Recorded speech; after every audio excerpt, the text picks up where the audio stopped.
तो मेरे शेरों, लेक्चर नंबर 34 को आज हम शुरू करते हैं बड़े अच्छे तरीके से। आज हम अच्छी बातें सीखेंगे बड़ी टेक्निकल तरीके से, वन बाय वन। सबसे पहले आज हम सीखेंगे nature of work and heat. Nature of work and heat यानी कि वर्क और हीट जो है दोनों काम कैसे करते हैं, ठीक है। उसके बाद हम सीखने वाले हैं nature of work and heat के बाद कि डेरिवेशन वर्क का, कि किसी भी पिस्टन वाले अरेंजमेंट में वर्क का डेरिवेशन, प्रेशर वॉल्यूम डेरिवेशन वो कैसे आता है, उसको हम डिराइव करके देखेंगे। अब डेरिवेशन कोई बड़ा वाला, कोई लंबा सा नहीं है, थोड़े नॉर्मल बेसिक्स है, वो आपको तुरंत समझ में आ जाएंगे, ठीक है। उसके बाद मैं देखूंगा थोड़े से न्यूमेरिकल्स की तरफ कि कैसे आते हैं, फिर उसके बाद थोड़े यूनिट कन्वर्जन्स देखेंगे, ठीक है। तो ये सारा आज होगा, आज का मेन्यू, जो हमें पूरा का पूरा पेट भर के खा लेना है, ठीक है। और पचाना भी है। कुछ लोग होते हैं खाने के बाद उनको पचता नहीं है ना, दूसरे दिन जैसा का वैसा निकल जाता है। लेकिन जो ये मेन्यू है, ये पूरा का पूरा खाओ, खाने के बाद पचाओ। और पचाने के लिए लोग चलने जाते हैं, लोग वॉक पे जाते हैं ना खाने के लिए। तो इस मेन्यू को पचाने के लिए आपको टेक्स्ट बुक के पन्नों की एक छोटी सी वॉक लेनी पड़ेगी, यानी कि reading is the most basic element which we use to digest all this which we are learning, ठीक है। तो मेरे बच्चों, इसी कंसेप्ट के साथ शुरू करते हैं nature of work and heat. अब वर्क अगर हम देखें, वर्क क्या है? वर्क यानी कि क्या?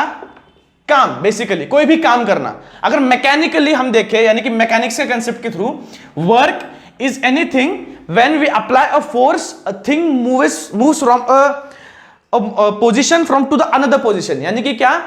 न्यूटन का जो लॉ था, न्यूटन का लॉ था कि कोई भी चीज उसके जगह से हिलेगी नहीं जब तक आप उसको कोई फोर्स नहीं लगाते। और जब आप उसको फोर्स लगा के एक जगह से दूसरे जगह पे डिस्प्लेस कर रहे हो, एक जगह पे दूसरे जगह पे डिस्प्लेस कर रहे हो, तो यानी कि क्या? ये वर्क कर रहे हो आप। ये क्या कर रहे हो? वर्क कर रहे हो। That is force applied to move an object from to a specific distance which I need. So that amount of force which I am applying, the more the amount of force, the more is the amount of work done, ठीक है। तो ये work है, basic definition, concepts तो आपके clear होंगे। So this is work. और concepts clear नहीं भी होंगे तो मैंने बेसिक डेफिनेशन बता दिया। तो टेक्निकली मैकेनिक्स में work is given by force into displacement, यानी कि किसी भी ऑब्जेक्ट को फोर्स कितना लगाया और फोर्स लगाने के बाद वो एक जगह से दूसरी जगह पे डिस्प्लेस हुआ, यानी कि वो जब क्रिया मैंने करी तो उस क्रिया को मैं वर्क बोलूंगा, काम बोलूंगा, है ना, ठीक है। और ये आ गया वर्क का डेफिनेशन, फोर्स इनटू डिस्प्लेसमेंट। अब यहां पे केमिस्ट्री में हमको देखना है कि किसी भी पिस्टन सिलेंडर अरेंजमेंट में वर्क किस तरह का होता है। यहां पे वर्क पीवी तरह का होता है, प्रेशर इनटू वॉल्यूम वर्क होता है। इसको हमको प्रूव करना है, प्रेशर इनटू वॉल्यूम वर्क होता है। अगर हम देखेंगे ध्यान से तो प्रेशर इनटू वॉल्यूम यानी कि क्या? ये जो गैस है ना, इसका वॉल्यूम इंक्रीज जो हो रहा है, तो ये क्या कर रहा है? इस पिस्टन के ऊपर प्रेशर अप्लाई कर रहा है, जिसकी वजह से पिस्टन एक जगह से लेके दूसरे जगह पे डिस्प्लेस हो रहा है, और इसकी वजह से गैस का वॉल्यूम V1 से लेके V2, यानी कि गैस का वॉल्यूम इंक्रीज हो रहा है। तो यहां पे भी वर्क किया गया है कुछ, गैस ने कुछ वर्क किया है from system to the surrounding, यानी कि क्या? इस पिस्टन को यहां पर ऊपर ढकेला है थोड़ा सा, इसके प्रेशर की वजह से, गैस के प्रेशर की वजह से। और ये रुकेगा क्यों? क्योंकि यहां पे रुक जाएगा, यानी कि एटमॉस्फेरिक प्रेशर और ये इंटरनल प्रेशर जब बैलेंस हो जाएंगे तो क्या हो जाएगा? ये पिस्टन इसकी जगह पे रुक जाएगा यहां पे आकर, क्योंकि ये दोनों प्रेशर बैलेंस हो गए, ठीक है। तो फिर हम कहेंगे कि यहां पे work is done by the gas. अब प्रेशर वॉल्यूम कैसे आ गया? तो देखो, प्रेशर इंटू वॉल्यूम अगर मैं देखूं, pressure is force upon area and volume is metre cube, we can say, है ना, मीटर इंटू मीटर। किसी भी चीज का वॉल्यूम निकालना हो कैसे निकालते हो? तीनों डायमेंशंस मल्टीप्लाई कर देते हो। So metre into metre and this is force upon area in SI units I can write metre square, और यहां पे मीटर क्यूब हो गया। तो ये metre square metre cube cancel, 1 metre बचेगा यहां पे, जिसको हम लिख सकते हैं डिस्प्लेसमेंट, या डिस्टेंस का जो यूनिट है वो है मीटर, यानी कि फोर्स इंटू डिस्टेंस। तो ये जो प्रेशर इंटू वॉल्यूम है, ये आ गया वर्क, ठीक है। तीनों पैरामीटर्स देख लो, ऐसा है बेसिक प्रूफ, ठीक है। इसको हमको प्रूफ करना है थोड़े साइन कन्वेंशंस के साथ, जो मैं आपको बताऊंगा थोड़ी ही देर में। तो इसी तरह से नेचर ऑफ हीट भी होता है, ठीक है। अब देखो मेरे शेरों, बात बहुत इजी है, शुरुआत में बहुत ही इजी जा रहा है, बहुत ही मतलब कतई तबाही वाला सुकून है यार। ये थर्मोडायनेमिक्स का जो बेसिक है ना, इससे ज्यादा सुकून किसी सब्जेक्ट के बेसिक में नहीं मिलेगा आपको। इतना सुकून है बेसिक में, एकदम निवांत में, एकदम धीरे धीरे धीरे चलेगा। ये वर्क है, ये वॉल्यूम है, टाइम है, ये है, वो है, यूनिट्स क्लियर है, सब क्लियर है, ठीक है। धीरे धीरे जब आप करते जाओगे, अगर आपने प्रैक्टिस नहीं करी तो कंसेप्चुअली आप वीक होते जाएंगे थर्मोडायनेमिक्स में, क्योंकि ये चीजें भूलती रहती हैं, ठीक है। तो फिर विजन करने के बाद रिविजन करना ज्यादा जरूरी है, ठीक है। हर दफा बोलता रहता हूं मैं। अब हम देखेंगे साइन कन्वेंशंस को, ठीक है। साइन कन्वेंशंस देखने के पहले कल मैं एक एक्सपेरिमेंट लेते लेते रह गया था, जो मैंने हाइड्रोजन परऑक्साइड का जो मैंने लेने वाला था। आज टेक्स्ट बुक रखी है मैंने, क्योंकि आपकी तरफ जो मेरा फ्लो जा रहा है वो आपको पता होना चाहिए, और पता होने के बावजूद बात पते की यह है कि मेरा फ्लो जो है वो आपके सिलेबस के अनुसार जाना चाहिए, ठीक है। या तो मैं पहले नेचर सिखा दूंगा, फिर उसके बाद मैं लॉस सिखा दूंगा, फिर आपके मैं डेरिवेशन पे लटकूंगा, तो ये जो है आपका रिदम थोड़ा सा बिगड़ जाएगा। कंसेप्ट तो सारे समझ में आएंगे, तो रिदम ना बिगड़े, इसीलिए हम टेक्स्ट बुक वाइज कंसेप्ट्स को स्टडी करेंगे, जो कि आपके लिए भी बेहतर है ना। और मुझे भी पता है कि इन्होंने किस तरह से आपको थर्मोडायनेमिक्स सिखाने की कोशिश की है। तो यहां पे डीकंपोजिशन ऑफ H2O2, ठीक है, हाइड्रोजन परऑक्साइड का डीकंपोजिशन देखेंगे हम लोग, यानी कि 2H2O2 यहां पे डीकंपोज हो रहा है 2H2O में और एक गैस में, यानी कि ऑक्सीजन गैस में। अगर हम देखें कि यहां पे पिस्टन सिलेंडर अरेंजमेंट है, यहां पे उन्होंने 3D में अच्छे से दिखाया है। चलो स्क्रीन पे दिख रहा है आपको, अभी स्क्रीन पे दिख रहा है आपको, पिस्टन सिलेंडर अरेंजमेंट है, और यहां पे पिस्टन लगा हुआ है जिसके ऊपर एक वेट है, छोटा सा, जिसके ऊपर एक वेट है, और यहां पे फिलहाल है H2O2, ठीक है। अब H2O2 का रिएक्शन हो गया, ये हो गया डीकंपोज होने की वजह से इसके प्रोडक्ट्स की वॉल्यूम थोड़ी सी बढ़ गई, क्योंकि गैस होने की वजह से इसका वॉल्यूम थोड़ा सा बढ़ गया। तो ये पिस्टन इस यहां से लेकर के यहां पे आ गया, है ना, वॉल्यूम बढ़ने की वजह से पिस्टन यहां पे आ गया। तो इसने क्या किया, पिस्टन को इस जगह से इस जगह पे लेके आया, यानी कि इतना डिस्टेंस ये पिस्टन ने ट्रैवल किया प्रेशर एक्सर्ट करने की वजह से, यानी कि प्रोडक्ट्स बन रहे हैं मेरे 2H2O प्लस O2 यहां पे वॉल्यूम बढ़ने की वजह से। तो क्या हो रहा है इसमें, the gas produced in the above reaction pushes the piston upward so that the mass in the surrounding is raised. In lifting the mass the system loses energy to the surrounding, or it performs the work from the system towards the surrounding by pushing the pistons outside, ठीक है। So the sign convention will be when work is done from system to the surrounding, system से surrounding की तरफ work done कर रहा है तो मेरा वर्क डन नेगेटिव होगा, मेरा वर्क डन क्या होगा, नेगेटिव। और अगर सराउंडिंग मेरा सिस्टम के ऊपर वर्क कर रहा है, ठीक है, तो वहां पे वर्क डन होगा पॉजिटिव, ठीक है। ये आपको समझ में आएगा अभी थोड़ी देर में, पॉजिटिव कैसे क्या, ठीक है। अगर मैं देखूं यहां पे दूसरा एग्जांपल में अमोनिया गैस है जिसको एसिड के साथ मिलाया जा रहा है अमोनियम क्लोराइड को बनाने के लिए। अब अमोनिया है, ये है, वो, इस पे ज्यादा ध्यान देने की जरूरत नहीं है, मुझे नाम पता है, मैं नाम से इसलिए बता रहा हूं। चलो NH3 है और HCl के साथ उसको मिक्स कर रहे हैं, यानी कि अमोनिया है NH3 और HCl के साथ, तो ये रिएक्शन बन रही है कुछ इस तरह से NH4Cl, ठीक है। तो यहां पे क्या हो रहा है, डीकंपोजिशन नहीं है, ये क्या है, कॉम्बिनेशन रिएक्शन है, यानी कि दो सिंगल रिएक्टेंट से, दो रिएक्टेंट से two or more reactants form to give a single product, जो 10वीं में आपने सीखा होगा, ठीक है। ये कॉम्बिनेशन रिएक्शन हो रहा है, कॉम्बिनेशन रिएक्शन हो रहा है तो क्या हो रहा है, अगर मैं ले लूं अमोनिया गैस है, अमोनिया शुरुआत में क्या है, गैस है, इसका वॉल्यूम थोड़ा सा ज्यादा है, NH3 प्लस HCl, ये दोनों जब रिएक्ट करेंगे तो बनेगा अमोनियम क्लोराइड, जो कि होगा थोड़ा पाउडर फॉर्म में। तो इसका वॉल्यूम गैस के रिएक्टेंट जो खा लेने की वजह से, कंज्यूम करने की वजह से इसका वॉल्यूम थोड़ा सा डिक्रीज हो गया, समझ रहे हो शेरो, इसका वॉल्यूम हो गया डिक्रीज, यानी कि यहाँ पे पिस्टन पहले था अब यहाँ पे आ गया, क्योंकि वॉल्यूम था ही नहीं, तो प्रेशर एक्सर्ट कौन करेगा, पिस्टन को वहां पे रखने के लिए प्रेशर एक्सर्ट करना चाहिए ना, कुछ एटमॉस्फेरिक प्रेशर के इक्वल, ताकि पिस्टन थोड़ा ऊपर रहे। तो अभी क्या हो गया, वॉल्यूम डिक्रीज होने की वजह से, यहाँ पे NH4Cl बनने की वजह से, है ना, जो ऐसा पाउडर फॉर्म में बन चुका है, पिस्टन नीचे आ गया, यानी कि क्या, यहां पे सराउंडिंग ने सिस्टम पे वर्क किया है, सराउंडिंग ने सिस्टम पे वर्क किया है, ठीक है, तो इसीलिए यहां पे वर्क डन होगा पॉजिटिव, और पहले वाले केस में जहां पे डीकंपोजिशन हो रहा है वहां पे वर्क डन होगा negative. Remember a thing that it is very important, you should know when work is done from the system to the surrounding, the work is negative, and the work is done from the surrounding to the system, the work is positive. Similarly for heat, if a system loses heat from the system towards the surrounding, the heat is negative, and when system gains heat from the surrounding for the system, the heat is positive. ठीक है, तो ये sign conventions जो मैं बता रहा था आपको ये समझ में आने चाहिए, और समझ में आ भी गए होंगे। याद रखना ज्यादा जरूरी है, फिलहाल के लिए कुछ पलों के लिए समझ में आ जाता है, बाद में याद नहीं रहते, तो बाद में याद रखने के लिए इसको रीड करते हो या तो नोट्स बना लो, ठीक है। साइन कन्वेंशंस तो देख लिया, फिर हमने साइन कन्वेंशंस के बाद हम देखेंगे प्रेशर वॉल्यूम वर्क को, ठीक है। प्रेशर वॉल्यूम वर्क को ही देख रहे हैं, लेकिन यहां पे थोड़ा सा डेरिवेशन पार्ट आ जाएगा, उसको देख लेंगे, ठीक है। अच्छे से डायग्राम वगैरह बना लो, और जब भी आपको सवाल पूछा जाए, प्रेशर वॉल्यूम वर्क के कंटेक्स्ट में, तो डेरिवेशन के तौर पे प्रेशर वॉल्यूम में ये वाला डेरिवेशन जो अभी मैं सिखाने वाला हूं, यही वाला आता है, यही वाला आप लिखेंगे। अगर आपको एग्जाम में पास होना है तो आप यही लिखेंगे, ठीक है।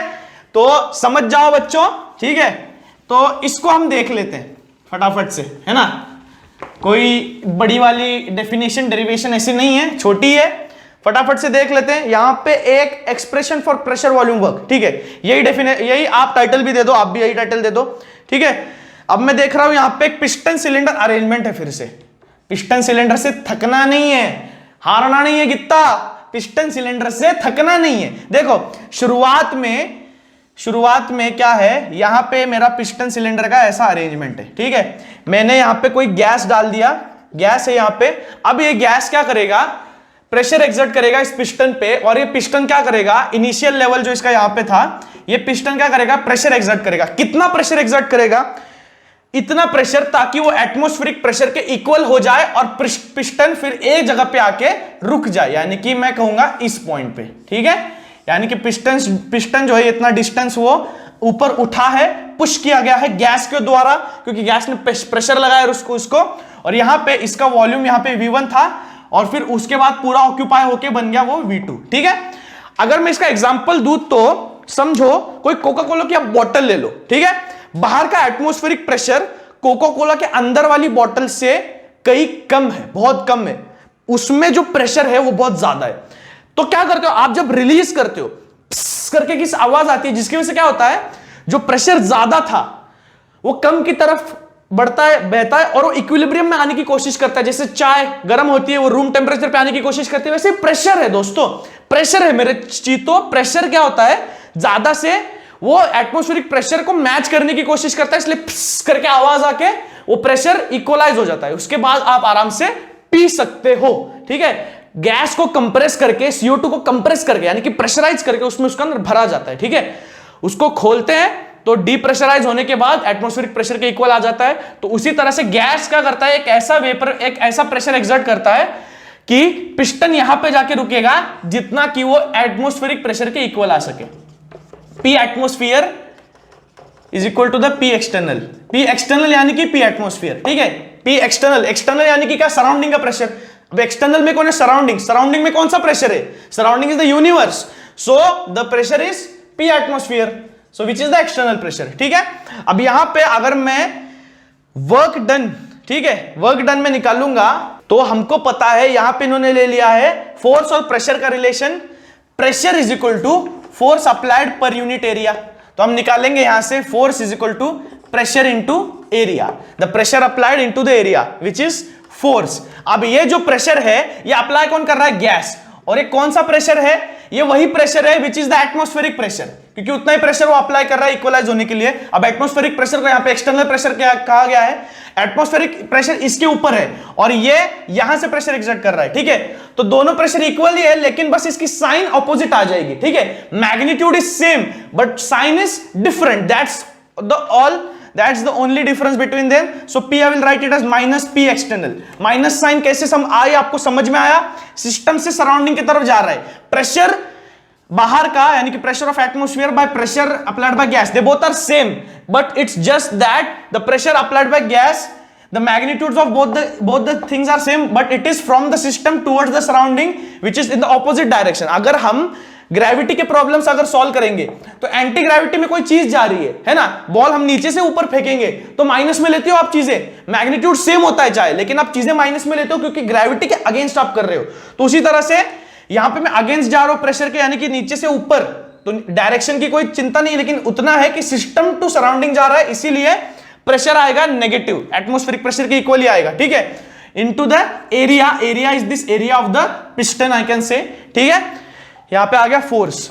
अब हमको पता है और एक कि work done is equal to force into displacement, work done is force into displacement. तो मैं फोर्स का जो फॉर्मूला यहां पे निकाला है मैं इसमें सब्स्टिट्यूट कर दूंगा वर्क डन में। So work done will be W is equal to minus P external, है ना, इनटू एरिया इनटू डिस्प्लेसमेंट। अब देखो यहां पे वर्क डन नेगेटिव क्यों आया है, क्योंकि सिस्टम टू सराउंडिंग हो रहा है। अगर सराउंडिंग टू सिस्टम है तो वर्क डन पॉजिटिव आएगा। अभी अभी अभी अभी हमने साइन कन्वेंशन देखा, उसमें अभी अभी मैंने बताया, तो अभी के अभी आप लिख लो, नोट डाउन कर लो याद रखने के लिए, यानी कि कभी भी अगर आया आपको तो समझ में आ जाएगा, ठीक है। तो guys W is now pressure into area into displacement. अब एरिया है मीटर स्क्वायर, डिस्टेंस है मीटर, तो ये हो गया मीटर क्यूब। तो anything if I write area into height or I can write area into distance, this can be the volume which is in metre cube. So मैं इसको substitute कर दूंगा, pressure applied to the piston surface area to reach to attain a from initial state to the final state, ठीक है। यहां से यहां पे जो चेंज हो रहा है, एरिया को हम प्रेशर अप्लाई कर रहे हैं जिसकी वजह से वॉल्यूम चेंज हो रहा है, तो वॉल्यूम चेंज है वो दिया गया है A इंटू डी, यानी कि जितना डिस्टेंस वो ट्रेवल कर रहा है पिस्टन यहां से लेके यहां तक प्रेशर अप्लाई करने की वजह से, into the area of the piston on which the gas is applying the pressure, this whole area, ठीक है। So it will be delta V, that is the volume change from V1 to V2, ठीक है। अब यहां पे delta V होगा V2 minus V1, क्योंकि V2 बड़ा है V1 छोटा है। V1 है इतना वॉल्यूम जो गैस कवर कर रहा है, अब जितना वॉल्यूम गैस को मिलेगा, gas can occupy all the volume present in the surrounding, तो यहां पे पूरा ये वॉल्यूम ऑक्यूपाई कर लेगा सिस्टम में, ठीक है। तो यहां पे V2 बड़ा है V1 छोटा है। और अगर मैं NH4Cl वाला एग्जांपल ले लूं कॉम्बिनेशन रिएक्शन का, तो वॉल्यूम पहले ज्यादा था बाद में कम हो जाएगा, तो डेल्टा V हो जाएगा वहां पे V1 माइनस V2, क्योंकि पिस्टन तब यहां था, डिकम्पोजिशन या कॉम्बिनेशन होने की वजह से नीचे आ गया, क्योंकि पहले गैस था फिर गैस कंज्यूम होकर पाउडर बन गई तो नीचे आ गया, ठीक है। So that is work done from the surrounding towards the system, so the work done will be plus W, ठीक है। तो न्यूमेरिकल्स में भी ये साइन कन्वेंशंस को आपको इस्तेमाल करना है, माइनस हो तब माइनस लो, प्लस हो तब प्लस लो, मैग्नीट्यूड चाहे सेम रहे, साइन पे ध्यान देना है, because they are all vector quantities in these terms, ठीक है।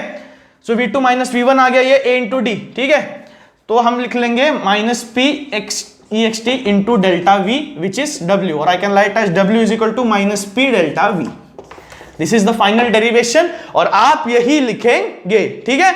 इसको लिखना है, इसको ही समझना है, इसको ही प्रैक्टिस करनी है, क्योंकि प्रेशर वॉल्यूम वर्क अगर आपको डेरिवेशन किसी नाम से आता है तो आप यही पिस्टन सिलेंडर अरेंजमेंट बनाना, ऐसे ही फ्लो रखना, pressure is equal to force applied per unit area, फिर work done is equal to force into displacement, force को प्रेशर इनटू एरिया उसमें सब्स्टिट्यूट कर दो, प्रेशर है प्रेशर एक्सटर्नल, यानी कि जितना एटमॉस्फेरिक प्रेशर उतना एक्सटर्नल प्रेशर, तो बस साइन की फर्क है, तो माइनस साइन ले लो वहां पे, area into D by units you can understand this is the volume term, and the change is volume is happening, the pressure is applied on this area due to which small displacement is done from this place to this place, so as a result A into D is delta V minus P external into delta V. So this is the final derivation for work done, which is W is equal to minus P delta V. Minus sign is due to the work is done by the system to the surrounding. If it is done to the from the system to from the surrounding towards the system, it could be positive. Same is in the case of heat. Now remember both the units of work done and the heat both are joules, that is both are the same, and you should know the unit of energy is anything and we can calculate it as work done force into displacement. आपको यहाँ पे units दिख रहे होंगे, force का unit है mass into acceleration, मास का unit है केजी, एक्सेलरेशन का यूनिट है metre per second square, displacement का यूनिट है मीटर, तो टोटल यूनिट हो जाएगा KG metre square per second square. ये हो गया वर्क डन का यूनिट, which can we say as 1 joule और we can say as joule, which is newton, that is 1 newton of force is applied to displace an object at single 1 meter distance. We can say it as we define it unitly. ठीक है, तो ये सारी चीजें units की आ गई. चाहे आप एनर्जी को ले लो, आप हीट को ले लो, वही है केस. दोनों का यूनिट है जूल्स. ठीक है, दोनों का यूनिट जूल ही है. हमको अब प्रूफ करना है अगले लेक्चर में, मैंने आपको होमवर्क दिया है कई दिन से, कि delta U internal energy Q plus W. Q है पाथ फंक्शन, W है पाथ फंक्शन, तो डेल्टा U Q है स्टेट फंक्शन. ठीक है, इसको हम प्रूफ करेंगे बड़े इंटरेस्टिंग तरीके के साथ, बड़े अच्छे तरीके के साथ. और अगला लेक्चर हमारा पूरा कवर होगा इंटरनल एनर्जी पे, एडियाबैटिक प्रोसेस पे, आइसोथर्मल प्रोसेसेस पे. तो मिलते हैं फिर अगले लेक्चर में.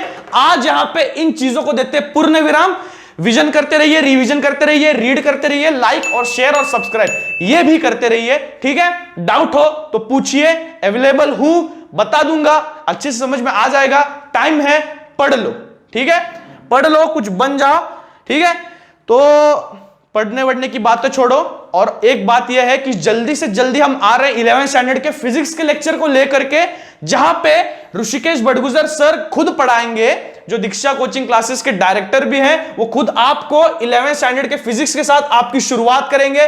तो अगर 12th के बच्चों को लगता है कि थोड़ा फिजिक्स शुरू करने से पहले ऋषि सर के लेक्चर देख लें, थोड़ा सा बेसिक क्लियर हो जाए, तो वो भी आप कर सकते हो. 11th में आपके भाई बहन है, उनको बुलाओ, उनको कहो कि ज्यादा से ज्यादा शेयर, लाइक, सब्सक्राइब करें, क्योंकि होने वाला है शुरू धमाका, तबाही.